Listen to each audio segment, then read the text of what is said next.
আজকে পিঠা বানাইলাম, সাথে বিভিন্ন রকমের ভর্তা। দেখতে থাকুন। পেঁয়াজ দিয়ে দিলাম, ভাইজা লেবো একসাথে। এই যে পানি গরম হচ্ছে, হ্যাঁ তেল লবণ উপকরণ দিয়ে মাখাই নেবেন সুন্দর করে। মিনি আটা খায়, পিঠা খাবার দিয়ে আটা খায়। পানি হলো কুসুম কুসুম গরম পানি।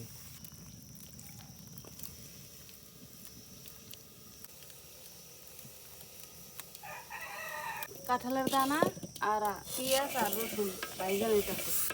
ওই যে দেখেন কাঁঠালের দানা রং বদলাইছে।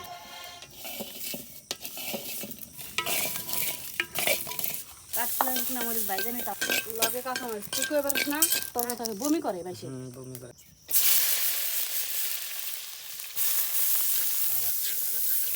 কাঁঠালের দানার ভর্তা খুব টেস্ট। এভাবে ভাইজে বানায় খাইয়া দেখি। অর্ধেক পানিটা গুলাইয়া কিছুক্ষণ দমে রাখছি, আবার এই যে পানিটা গুলাইয়া তারপরে এখন আলাই দিলে বানাবো। এই দেখেন রসুন বুঝছেন কি সুন্দর হয়ে পড়ছে। একবারে নরম হয়ে গেছে। খাইতে লাগবো মা কাঁঠালের দানা। ওই দিন লাল টুকটুকি বউ না সাদা টুকটুকি বউ। ওয়াও ওয়াও গো ওয়াও হয়েছে ওয়াও।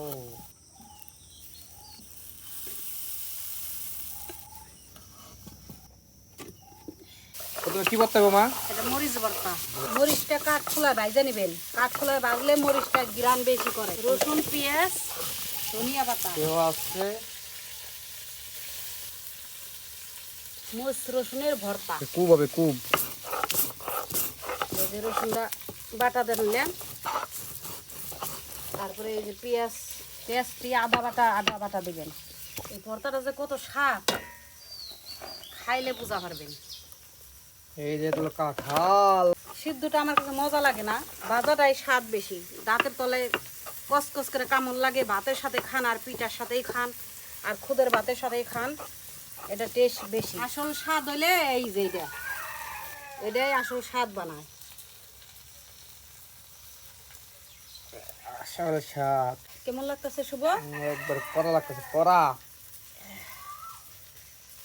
এখন পিঠা দা চাকুম চুকুম করে কেমনে খাম কেমনে? চাকুম এটা মরিচ বাটা।